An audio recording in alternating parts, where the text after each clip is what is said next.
할렐루야. 네, 오늘 예배 나오신 여러분 모두를 진심으로 축복드립니다. 죄송합니다. 모든 게 다 끝나버렸습니다.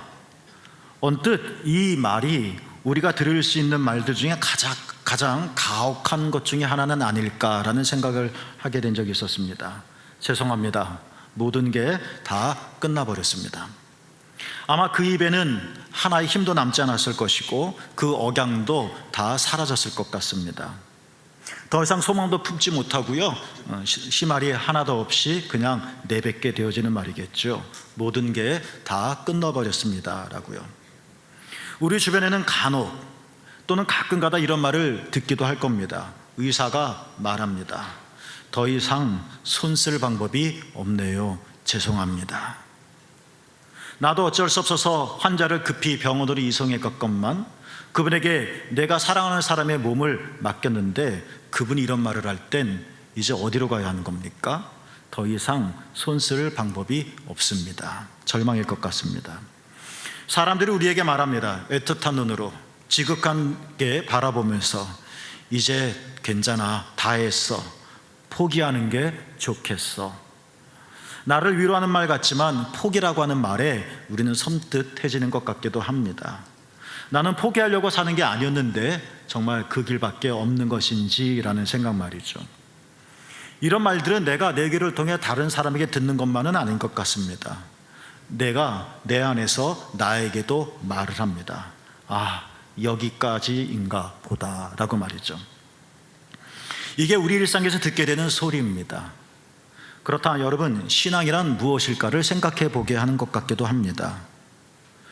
여러분이 그리스도인이라고 해서 그리스도 아닌 사람보다 더 똑똑하거나 학력이 높거나 더 건강하거나 돈이 많거나 재능이 많은 것은 아닙니다. 교회를 다니지 않아도 우리보다 숭고하지만 더 착하고 선하게 사는 사람들도 있습니다. 그런데 우리가 그럼에도 불구하고 그들보다 더 나은 삶이 아님에도 불구하고 끝까지 신앙을 지키는 이유는 어디에 있습니까? 왜 우리는 예수 그리스도를 믿는 것이며 내가 빨리 달릴 수도 없는데 왜 우리는 그리스도를 따라야 하는 것입니까? 저는 보이지는 않지만 신앙의 위력이 바로 여기에 있지 않나 싶습니다. 의사가 말합니다. 더 이상 손 쓸 방법이 없습니다. 맞습니다. 맞는 말입니다. 의사가 말했으니 누가 이 말을 거짓이라고 하겠습니까? 의사의 말은 옳습니다. 딱 거기까지입니다. 그러나 거기서부터 바로 신앙은 시작된다는 것을 우리는 알아야 할 것입니다. 말하자면 의사의 말은 우리가 살아가는 현실의 세계를 가리킨다 할 것입니다. 맞습니다. 우리는 끝자락에 온 것 같기도 합니다. 우린 더 이상 갈 길을 찾지 못하기도 합니다. 더 이상 다른 사람보다 걸어갈 수 있는 길을 빨리 놓치기도 합니다. 그런데 신앙이 우리에게 꼭 필요하고 신앙이 우리에게 위대한 것은 내가 또는 저 사람이 그리고 우리 모두가 다 끝났다라고 생각하는 바로 그 자리에서 예수 그리스도께서 일하시기 때문이라는 것입니다. 이러한 신앙의 놀라움과 위대함이 여러분에게도 증거로 나타나기를 축복합니다. 오늘 한 인물을 여러분에게 소개해드리려고 합니다. 고대 유대사에서 회당장은 존경받는 인물이었습니다. 종교적으로 존경받을 뿐만 아니라 살만했습니다. 사회적으로 지위가 있는 사람이었습니다. 본문에 등장하는 야이로, 그 사람은 어떤 사람이었습니까? 회당장이었습니다. 말하자면 저는 야이로 회당장을 이렇게 표현해보고자 합니다. 그는요, 예수 없이도 잘 살아왔던 사람이라는 것입니다. 야이로는 예수를 믿지 않았습니다. 그래도 걱정이 없었습니다. 어쩌면 예수를 믿지만 고난받는 사람보다 더 행복했을런지 모릅니다. 그는 정말 부족함이 없이 살아왔습니다. 그래서 예수 없이도 계속 살아갈 생각을 하고 있을런지 모를 겁니다. 그가 바로 야이로 회당장이었습니다. 야이로는 고대 시대의 한 인물을 가리키는 것이기도 하겠지만 동시에 어쩌면 이 시대에 신앙 밖에 있는 대부분의 사람들을 대표하는 인물로도 볼 수 있을 것 같기도 합니다. 그런데요, 그러다가 야이로에게 문제가 생겼습니다. 딸이 죽었습니다.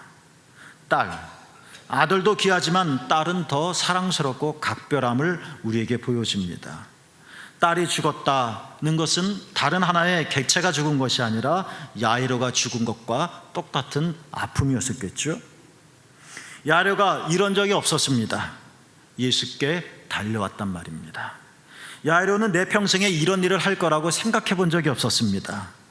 그가 예수님에게 엎드려 딸을 살려달라고 간곡히 요청했단 말입니다. 예수 없이도 잘 살았던 사람이 예수를 제 발로 찾아왔습니다. 예수 없어도 잘 살아갈 거야 하는 사람이, 무사람에게 존경을 받고 인사를 받던 사람이 예수님 앞에 무릎을 꿇었단 말입니다. 이렇게 보면 고통이 꼭 나쁜 것만은 아닌 것 같습니다. 딸이 죽지 않았었다면 야이로는 그런 일을 하지 않았을 테니까요. 계속 그래왔었던 것처럼 예수 없이도 잘 살 거야 라고 생각했으니까요. 이런 야이로가 예수님에게 달려와 무릎을 꿇고 제 딸을 살려주십시오. 얼마나 절박했을까. 자존심도 지위도 사회적인 명예도 다 꿇은 무릎처럼 내려놓았으니까 말입니다. 그래도 부끄럽지 않았을 겁니다. 예수님께서는 야이로가 이전에 어떤 사람이었는지 전혀 묻지 않으시고 야이로와 함께 그의 집으로 가셨습니다. 야이로에게 진짜 신앙이 있었는지, 야이로에게 예수 그리스도를 향한 진정한 믿음이 있었는지 아직 확인은 못하겠지만 아마 있었다 할지라도 제대로 된 믿음은 아니었을 것입니다. 그런데도 예수님은 야이로와 함께 갔습니다. 야이로가 예수님을 위해서 한 일은 지금까지 하나도 없습니다. 그러나 상관없었습니다. 예수님은 야이로와 함께 그의 집으로 가셨단 말입니다. 야이로의 신앙은 이렇게 시작했습니다. 예수 없이도 잘 살아왔잖아. 예수 부를 필요도 없었던 이 사람이 어느 날 예수님 앞에 오게 되어지고, 어찌됐든 큰 슬픔 속에서 예수와 함께 동행하는 삶을 시작했단 말입니다. 그런데요, 도중에 야이로 집으로부터 온 사람들, 하인이겠죠? 또는 집안 사람들일 겁니다. 청천벽력 같은 소식을 그들로부터 듣습니다. 야이로가 들은 소식은 무엇입니까? 이겁니다. 당신의 딸이 죽었나이다 하는 것입니다. 이거 안 나와. 네. 당신의 딸이 죽었나이다. 한가닥의 희망이 한순간에 와르르 무너졌습니다.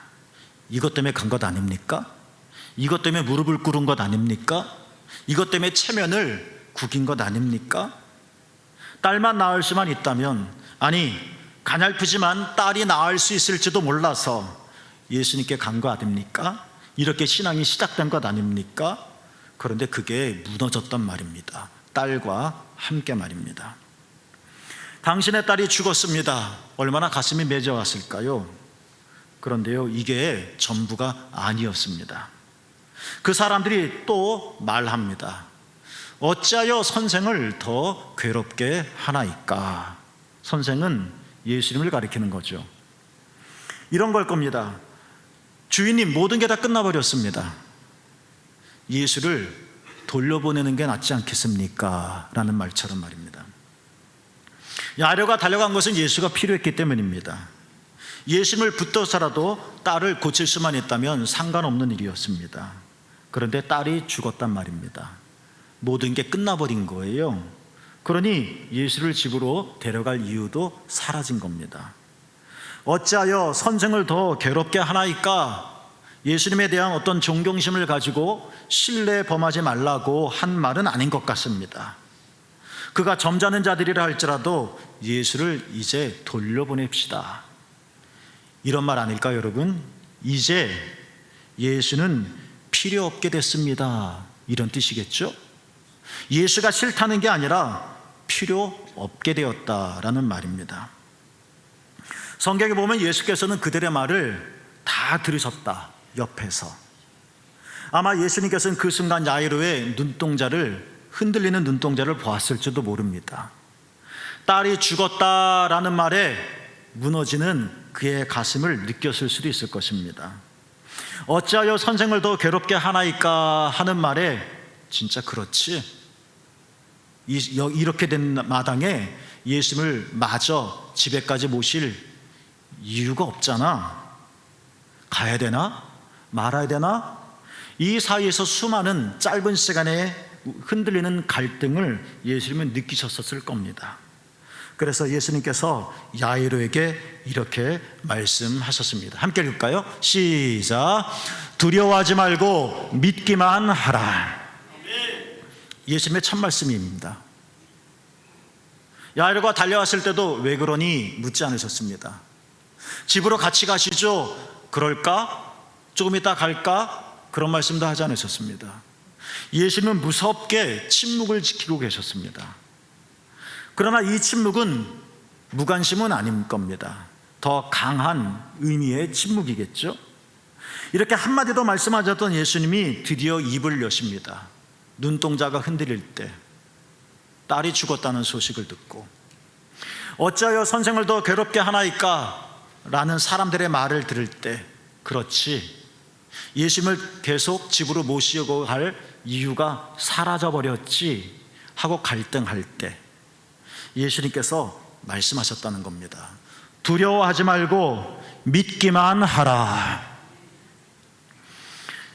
예수님께서 야이로의 집에 들어가셨습니다.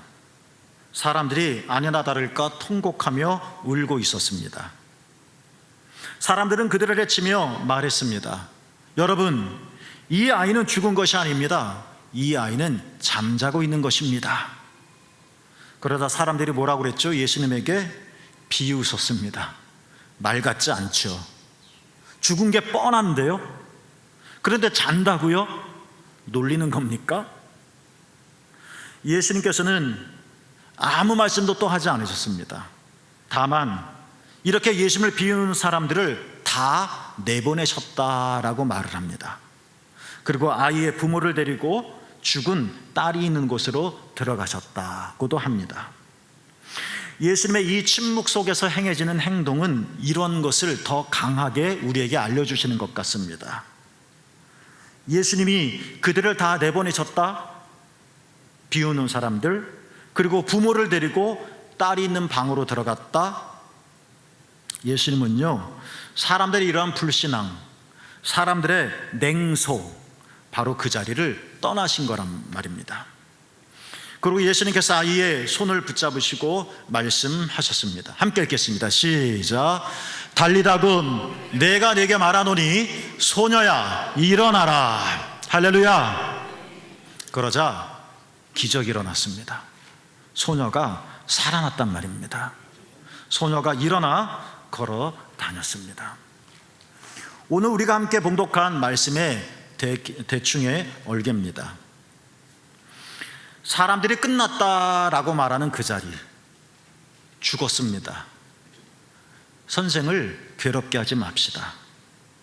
그런데 그 자리에, 바로 그 자리에서 예수님께서 기적을 행하셨더라 하는 겁니다. 예수님을 더 이상 붙들 이유가 없습니다 라고 야이로 회당장에게 말하는 그 순간 예수님께서는 아무 말씀도 하지 않으시고 그의 집으로 가셨습니다. 신앙은 바로 사람들이 끝났다라고 하는 그 자리에서 시작하는 겁니다. 내일 아침에 저 동해바다에서 해가 뜬다는 걸 여러분 애써 믿으려고 하지 마십시오. 안 믿어도 해는 뜹니다. 내일 일출은 끝자락이 아닙니다. 내일 아침에 해가 뜨는 것은 늘 우리에게 있는 일상과 같은 것입니다. 그것을 믿을 필요는 없습니다. 물론 부정하자는 의미는 아닙니다. 거기에 신앙의 자리는 없을 겁니다. 진짜 신앙이 필요할 때가 있다는 말입니다. 진짜 예수를 믿어야 할 때가 있다는 것입니다. 소녀가 죽었습니다. 더 이상 예수를 귀찮게 하지 마시고 돌려보냅시다 하는 이 생각, 이 말, 바로 이 불행의 자리에 거기서 바로 신앙이 우리에게 뭔가 일을 하는 것이죠. 저는 오늘 야이로의 이야기를 읽으면서 이러한 주제로 여러분에게 두 가지를 묵상하며 말씀드리려고 합니다. 첫 번째는요, 여러분, 신앙을 모르는 사람에게 여러분의 신앙을 맡기지 않았으면 좋겠습니다. 다시 이야기 속으로 돌아보겠습니다. 따님은 죽었습니다. 이제 예수를 더 괴롭혀서 무엇하겠습니까? 야이로는 사람들이 이런 말에 무척 혼란스러웠을 것입니다. 딸이 죽었다는 충격이 또 가시기 전에 진짜 끝난 건가? 거짓말 혹시 아닐까? 잘못한 것 아닐까? 나를 놀리려는 것은 아닐까? 오만 가지 생각이, 말도 안 되는 생각이 야이로의 머리에 들어왔을 겁니다. 그만큼 충격이었습니다. 예수를 더 괴롭혀서 무엇하겠습니까? 진짜 갈등입니다. 야이로가 나빠서가 아닙니다. 끝났는데 예수가 왜 필요하겠습니까? 죽었는데 예수를 왜 데리고 가야 되겠습니까? 그래, 예수를 그만 돌려보낼까? 짧은 시간에 수많은 떨림과 갈등이 야이로 안에 들었을 것입니다. 그런데 여러분, 여기서 주목할 만한 사실이 하나 있다는 것. 그럼에도 불구하고 야이로는요, 예수님과 함께 집으로 갔다는 말입니다. 여러분, 이게 평범하게 들리십니까? 이게 대수롭지 않은 일처럼 다가오십니까? 딸이 죽었다, 딸 살리기 위해서 예수님께 간 거 아닙니까? 무릎을 꿇은 것 아닙니까? 근데 끝난 것 아닙니까? 그러니까 예수를 귀찮게 할 일도 사라진 것이지 않습니까? 예수를 집으로 굳이 장례식이 있는, 죽음이 있는 곳에 데리고 갈 이유가 있는 겁니까? 그런데 어떻게 했다고요? 야이로는 예수님과 함께 집으로 계속 갔다는 겁니다. 이거는요, 야이로가 신앙을 모르는 사람에게 자신의 신앙을 맡기지 않았다는 것을 우리에게 알려줍니다. 그들의 말은 맞습니다. 그들의 위로는 나를 위한 것일 겁니다. 그들의 충고는 나에게 어떤 바른 방향을 제시해 줄 수도 있을 것입니다. 그러나 나는 이 상식적인 이야기, 이 세상의 이야기를 듣고자 예수에게 간 것이 아닙니다. 만약 그런 거라면, 그럴 수 있는 일이라면 그냥 내가 딸을 살리면 되니까요. 할 수 없습니다. 못합니다. 그래서 예수께 간 것이지 않겠습니까? 이 중간 사이에서 상식적인 말을 하는 이 사람들의 말을 듣고 나는 이 신앙의 일들을 이제 어떻게 대해야 할 것인가? 신앙을 모르는 사람에게 나의 막 싹트기한 이 신앙마저 맡겨. 그래, 너희 말이 맞아. 딸이 죽었다고? 어떡하지? 그래, 다 끝났네. 예수님을 돌려보내야 되겠다. 이렇게 맡기십니까? 사람들은 우리에게 말할 겁니다. 이제 그만두자고요. 다 끝나버렸어요. 정신 차리세요. 라고 말이죠. 내 안에서도 이런 소리가 들릴 겁니다. 이렇게 된 마당에 예수가 무슨 소용이 있겠어? 라고 말입니다. 예수가 무슨 도움이 되겠어? 예수가 할 수 있는 일이 뭐가 있겠어? 여러분은 여러분의 신앙을 누구에게 맡기고 계시고 누구에게 맡기시렵니까? 내 안에 막 시작된, 내 영혼에 자리 잡은 예수 그리스도, 작지만 그분이 계시는데 그분과 함께 길을 걷고 있는데 누군가가 느닷없이 말합니다. 끝났다니까요. 이 갈등을 겪고 있는데 누군가가 또 말합니다. 예수를 돌려보내자니까요. 그때 여러분은 여러분의 신앙을 누구에게 맡길 거냐? 모든 분들이 다 그런 것은 아닙니다만, 보면 한때 과거에 교회를 열심히 다녔다가 중간에 중단한 분들이 계십니다. 각각 사정이 있을 것입니다. 그리고 그 사정은 이해합니다. 그런데 부정적인 사유든 긍정적인 사유든 어찌됐든 간에 다 이런 식으로 표현할 수 있지 않을까 싶습니다. 그러니까 그들에게는 소위 당신의 딸이 죽었습니다 라는 말을 듣고 낙심하여 신앙의 실패를 경험한 걸 겁니다. 내가 잘못한 것일 수도 있겠고, 정말 아픔이 내게 임한 것일 수도 있겠고, 나도 모르는 일일 수도 있겠고, 내가 엎질러 놓은 물일 수도 있겠고, 그런데 당신의 딸이 죽었습니다 라는 이 큰 슬픔에 이거 뭐야? 이것 때문에 내가 예수님을 찾아왔는데 이렇게 되는 거야? 이렇게 끝나는 거야? 하고 마음이 깊이 패여 신앙의 실패를 경험한단 말입니다. 거기다가 예수를 믿지 않는 사람들이 하는 말, 어찌하여 선생을 더 괴롭게 하나이까? 이런 말을 듣게 되니까, 맞아, 그렇지, 이렇게 된 마당에 예수와 함께 계속 걸어갈 이유가 있어?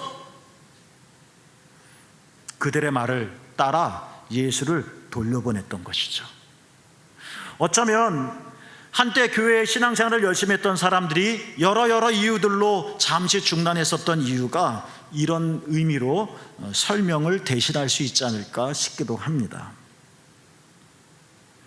우리 예수님께서 말씀하십니다. 야이로에게 말씀하셨듯이 비슷한 경험을 하고 있는 우리들에게 또 진짜 이런 일로 인하여 신앙의 실패 속에 기울어져 가는 우리에게 이제 막 그래, 예수를 돌려보내야지 라고 결심한 그 누구에게 예수님께서 말씀하신단 말입니다. 두려워하지 마십시오. 믿기만 하십시오 라고 말입니다. 그렇습니다, 여러분. 예수님을 오시게 하는 일이 헛된 일이라고 생각하고 예수님이 필요 없다고 말하는 그 사람들, 그 사람이 악한 사람도 아니고 그 사람이 틀려먹었던 사람도 당연히 아닙니다. 그러나 우리 신앙의 일을 그런 사람들에게 맡기지는 말자는 겁니다. 나는 예수를 찾아갔습니다. 사람들이 나를 떠밀어서 예수를 간 게 아니라 내가 예수님을 찾아갔습니다. 나에게 부족하고 송구하지만 예수님을 믿는 믿음이 있습니다. 이 믿음이 기로에 서 있습니다. 나는 결정해야 됩니다. 어떻게 하시겠습니까? 딸이 죽었습니다. 선생을 괴롭게 하지 마십시오 라는 말을 왈칵 껴안고 그 말을 따라가시겠습니까? 여러분의 신앙을 그들에게 맡기시겠습니까? 여러분, 사람들이 그만하자고, 사람들은 이제 끝이라고, 더 이상 손쓸 방법이 없다고, 그들의 말이 지극히 옳게 다가오기도 하겠지만 어찌됐든 사람들이 그렇게 말할 때 여러분, 두려워하지 마십시오. 여러분, 예수님을 믿기만 하십시오. 사람이 끝이라고 하는 그 자리가 예수님이 시작하시는 자리가 될 테니까 말이죠. 두 번째로 저는 여러분에게 이러한 나눔을 함께 하려고 합니다. 예수님께서는 우리와 함께 끝까지 가신다는 것입니다. 우리가 잘 아는 바와 같이 이 이야기는 이렇게 시작합니다. 야이로가 예수님을 찾아갔다는 것입니다. 그런 야이로의 등을 톡톡 쳐주며 참 잘했다라고 말을 합니다. 그러나 놓쳐서는 안 될 것이 또 하나 있습니다. 예수님께서 야이로와 함께 야이로의 집에 가셨다는 사실 말입니다. 야이로가 왜 예수님을 찾아갔습니까? 네, 예수님이 우리 집에 오셔서 내 딸을 만져주시기를, 그것 때문에 예수님에게 갔습니다. 그러니까 야이로가 예수님에게 간 것도 중요하지만 더 중요한 것은 뭡니까? 예수님께서 야이로의 집에 갔다는 것, 이게 더 중요한 것이지 않겠습니까, 여러분? 길가에서 도중에 만난 사람들은 죽음의 소식을 전해주었습니다. 그들의 소식은 정확했습니다. 그들의 판단은 옳았습니다. 조금의 오류도 없습니다. 그들이 전한 소식이 잘못됐다는 탓을 하는 것은 아닙니다. 그들은 걸음을 멈추자고 말합니다. 내가 얻은 데이터에 의하면 이러이러하니까, 나의 연구에 의하면, 지금까지 나의 축적된 경험에 의하면 우리 상식적으로 한번 생각해 보자고, 다 옳습니다. 그래서 그들은 거기에 기반으로 가던 길을 멈추자고 제안을 합니다. 그러나 더 중요한 것은요, 예수께서는 그 걸음을, 야이로의 집으로 가는 그 걸음을 멈추지 않았습니다. 예수께서 만약 멈추셨다면 어떻게 되었을까요? 그래, 끝났지? 라고 말씀하셨다면. 집에 모인 사람들은 울기만 했습니다. 딸을 무척 사랑했던 것 같습니다. 야이로를 존경했던 것 같습니다. 그러니까 울었겠죠. 그들이 할 수 있는 일은 우는 것밖에 없었습니다. 그게 최선이었습니다. 그러나 예수님께서는 죽은 소녀의 손을 잡으셨습니다. 그리고 소녀는 살아났습니다. 여러분, 제가 이런 대칭 속에서 말씀드리려고 하는 것은 야이로가 간 것도 중요하지만 예수께서 야이로 집에 가신 것이 더 근원적이다라는 말씀을 드리려고 하는 거고, 죽음의 소식을 전한 사람들의 데이터가 정확하지만, 그래서 멈추자고 했지만, 그러나 우리가 봐야 할 것은 그럼에도 예수께서는 걸음을 멈추지 않고 계속 가셨다는 것이고, 사람들은 할 수 있는 최선의 방식, 울음으로 애도를 했지만, 그러나 예수님께서는 소녀의 손을 잡고 일으켜 살리셨다는 것을 말씀드렸습니다. 그렇습니다, 여러분.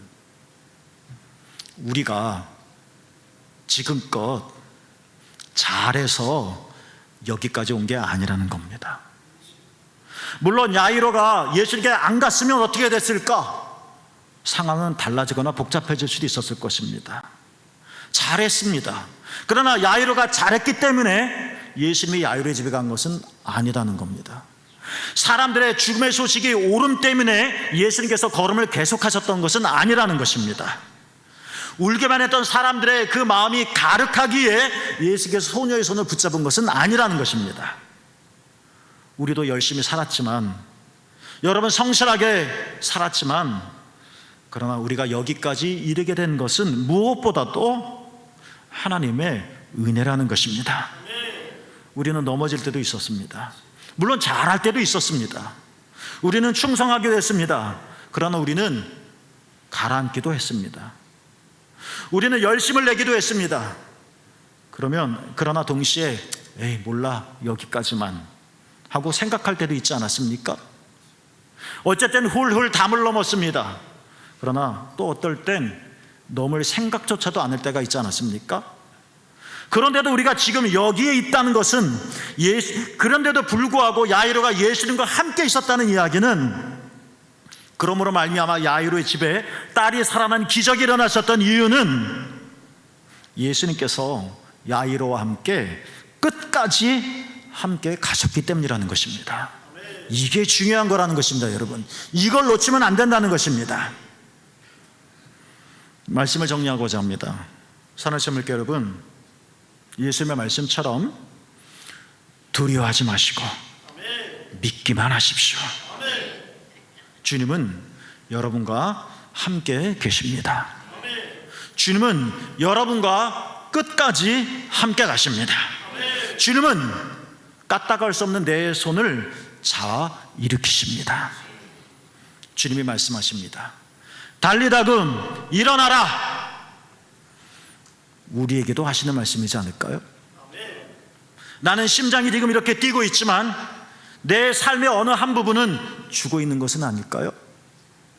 나도 일어나고 싶은데 내 감정이 솟아나지 못하고, 내 의지가 속절없이 무너지고, 내 생각이 계속 삐뚤삐뚤 고슴도치 마냥 빠져나가고 아프게 하고. 여러분 삶에 일어나야 할 부분은 어디에 있습니까? 어디입니까? 끝이라고 생각이 드시나요? 그러나 그 끝이 우리 예수님에게는 시작에 불과하다는 사실을 기억했으면 좋겠습니다. 소녀야, 일어나라. 우리도 예수의 손에 붙들려 일어났으면 좋겠습니다. 그러니 예수님을 모르는 자들의 이 믿음 없는 말을 따라가지 마시고 거절합시다. 그들이 틀렸다는 게 아니라, 그들이 못됐다고 하는 말이 아니라, 우리는 그리스도인이니까, 우리는 신앙인이니까 이 신앙의 걸음을 걸어가면서 내 신앙을 신앙이 없는 사람의 손에 맡기지 말자는 것입니다. 여러분의 믿음으로 걸어갑시다. 예수님과 함께 걸어갑시다. 죽은 생명이 다시 살아나겠죠. 여러분에게 이런 놀라운 야이로의 기적이 일어나기를 주님의 이름으로 축복합니다.